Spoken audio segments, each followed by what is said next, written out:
काफ़ी समय पहले की बात है। प्रतापगढ़ नाम का एक राज्य था। वहाँ का राजा बहुत अच्छा था, मगर राजा को एक सुख नहीं था।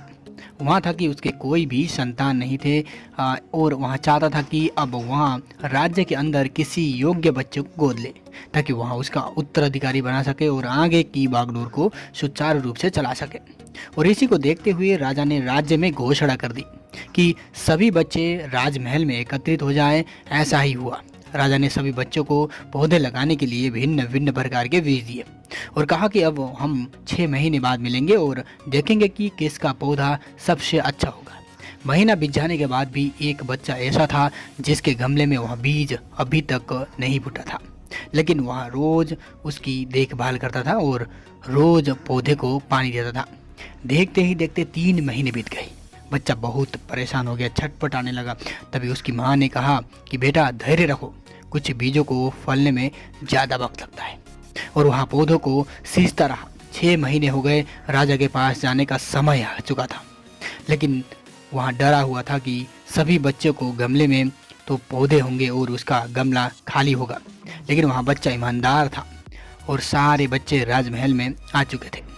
कुछ बच्चे जोश से भरे हुए थे क्योंकि उनके अंदर राज्य का उत्तराधिकारी बनने का प्रबल इच्छा, लालसा थी। अब राजा ने आदेश दिया, सभी बच्चे अपने अपने गमले दिखाने लगे, मगर एक बच्चा सहसा हुआ, डरा हुआ, क्योंकि उसका गमला खाली था। तभी राजा की नज़र उस गमले पर पड़ी। उसने पूछा, तुम्हारा गमला तो खाली है।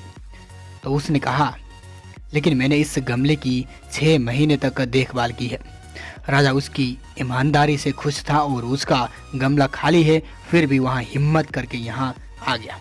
सभी बच्चों के गमले देखने के बाद राजा ने उस बच्चे को सभी के सामने बुलाया। बच्चा सहसा डरा हुआ था और राजा ने वहाँ गमला सभी को दिखाया। सभी बच्चे जोर से हंसने लगे। राजा ने कहा, शांत हो जाइए, इतने खुश मत होइए। आप सभी के पास जो पौधे हैं वो सब बंजर है। आप चाहे कितनी भी मेहनत कर ले, उनसे कुछ नहीं निकलेगा। लेकिन असली बीज यही था। राजा उसकी ईमानदारी से बेहद खुश हुआ था और उस बच्चे को राज्य का उत्तराधिकारी बना दिया था। लेकिन हमें इस कहानी से क्या सीखने को मिला?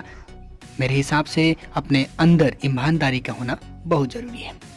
अगर हम खुद के साथ ईमानदार हैं तो जीवन के किसी न किसी पड़ाव में सफल हो जाएंगे, क्योंकि हमारी औकात हमें ही पता होती है। हम खुद को पागल बनाकर खुद का ही नुकसान करते हैं।